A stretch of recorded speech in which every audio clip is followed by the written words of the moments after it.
Guys, welcome back. This is Drakane here, and today, guys, we're gonna be taming up a Kaprosuchus. Kaprosuchus. Alright, so these guys are mostly found around the swamps. They are really good tames. They have a few abilities. We'll get to those things later on after taming this guy up.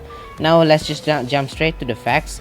The kibble that these Kaprosuchus likes is the Tabjira kibble, and for that you need the Tabjira egg, rocaras, cooked prime meat, 2 major berries and 3 fibers along with the water.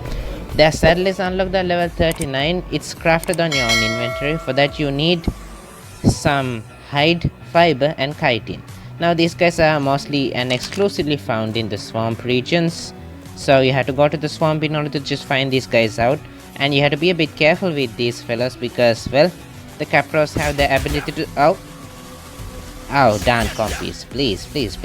Well, the Capros have the ability to just pick you up and take you around with them, and also they will just reduce your stamina as well, so you have to be a bit careful about these guys. Their health isn't too good.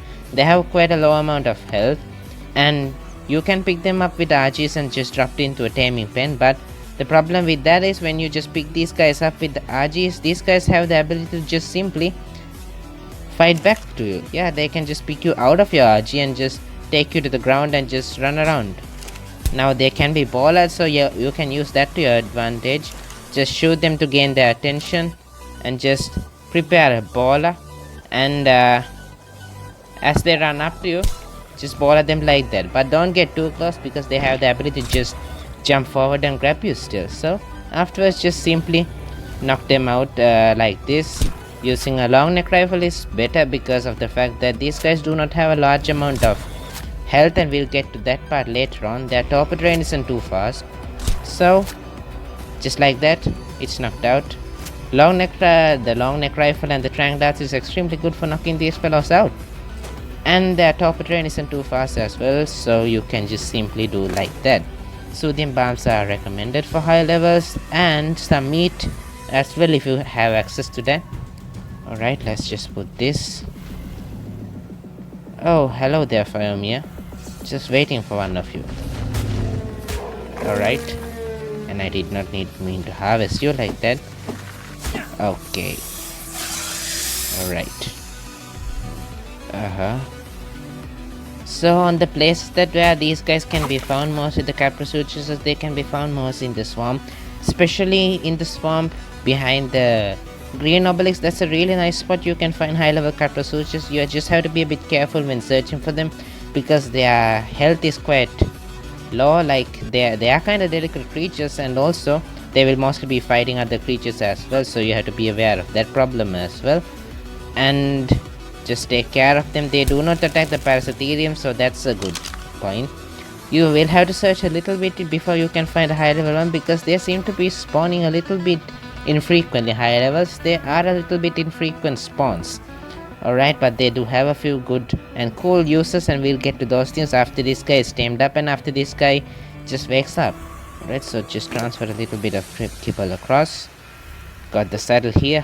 Better quality saddles. Well, you can get the blueprints for better quality saddles, and sometimes maybe the saddles themselves from the loot drops that are there everywhere, especially in blue drops and yellow kind of drops. Those are really good for you to get good saddles, and mostly you can get the better quality saddles from the dungeon straight away, so keep your eyes peeled out for the dungeons. And if there are Kaprosuchus in the dungeon, definitely go and kill them and try to grab the implant, because Era Kaprosuchus are really nice, and also if there are Kaprosuchus in the dungeon, there will definitely be saddles for them. Alright, so one more feed and let's just wait it out now.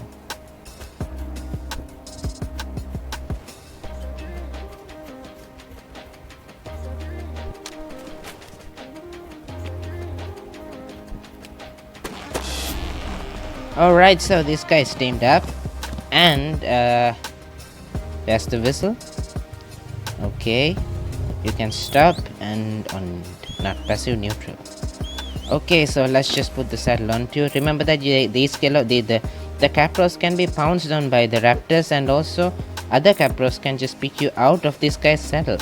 Okay, so let's mount this guy up. The Capros are quite fast. Their stamina is okay-ish. They are not as fast as a raptor, but they are okay-ish kind of stamina and everything. And they can jump as well, which is kind of good. Can't you jump? Oh, that was that. The grab. Please, dude. They have two attacks. The normal bite, like that, and then let's just. Alright, so they have a normal bite attack like this. Now swiping downwards on the left side of the screen, they will do a strange kind of like a bite, like that. And they have this jump and grab attack. Yeah, that thing. So you can jump up and just grab normal creatures like this, like a Mesopithecus. If it doesn't die immediately, of course. Their jump radius is also quite nice, just like that. They can jump quite a nice distance. They have unlimited amounts of oxygen, which is another good thing. So you can just keep on swimming. These fellows can damage stones, so if you are planning on just building a trap for these guys, which is quite hard, you can try to just trap these guys up, but it's going to be quite hard because of the fact that, well, these guys are fast enough to just catch up with you and then they can simply grab you. So getting them into a trap is quite a difficult task, and good job if you just finally manage to do it. Alright, so let's just jump to this factors of these guys, the stats and everything. Bro, run. Okay. Mega piranhas can be a big problem for you.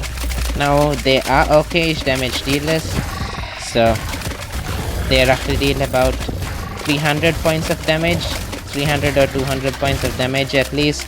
And then their attack, their AO is quite good compared to a Sarko, because Sarkos have a little bit of trouble just attacking stuff and everything. They cannot grab up Sarkos after all, but Akatina, they are no problem. Sarkos are no problem. The Kapros, well, you can actually just deal a lot of damage to most water creatures like Megalodons and all. You can go head to head with them. Alright, so even the raptors do aggro onto you, so... Oh! There we go. Another Kaprosuchus. Okay, so get wrecked like that. You can just... Another important thing you can really do, a nice thing you can do to these... with the Kapros is that you can just simply grab creatures like raptors and just take them down underneath to the ocean, the bottom of the ocean, and just drown them like that. That's quite a nice thing that you can do. Right, so I've got a diplo in my mouth and I'm running away with it, and I can attack it while running as well, just like that. So most of the things are, that's mostly about it. About the Kapros, they are quite delicate. Just look at the stats coming out of the stat things. So they are kind of delicate. Their stamina is good, and okay, these fellows do not get hungry like the Sarkos. The Sarkos tend to get extremely hungry really fast after using them for a little bit, so you have to keep that in mind. They do a little bit of a knockback, not a massive amount, a small amount of knockback. Alright, so why does it have to be dark right now? Okay, so here's another diplo. Not diplo, a Dilophosaurus, so we can just check out the secondary attack. Yeah, it doesn't deal a large amount of damage, but it also can grab creatures up. Like that, so the creatures can't fight back to you. You will lose a little bit of stamina while you are just holding onto these guys. The longer you hold these fellows, the stamina keeps on dropping, just like that. It keeps on dropping. Now another thing you can remember, you have to remember, is that the Kaprosuchus have the ability to just pick up the Ichthyosaurus. So they will be a really nice help for you when just taming up Ichthyosaurus, except do not let the Ichthyosaurus just touch the ground surface of the ground, or else they will die. So you can grab the Ichthyosaurus and just take it above ground and just tame it up like that. So guys, that's mostly it about the Kapros. Their Eri versions look really cool. Even the normal version of the Kaprosuchus looks really nice and cool and everything. And their health is kind of delicate. Their weight isn't too good, but that's mostly about it. And they're really good creatures. You can use them for chaos. You have to be a bit careful when using them for the chaos, because, well, even though they can jump like that, their health is not too good. So keeping that in mind, imprinting these guys are really good, because you can get a massive boost of health and boost of speed and everything, and they will be really nice and powerful then. Alright guys, so that will be it about it then. Thanks for watching this guys, thanks for hanging out with me. If you found this helpful, please remember to go ahead and punch that thumbs up and subscribe to the channel and help me out as well. So guys, I'll catch you guys with the next ones then.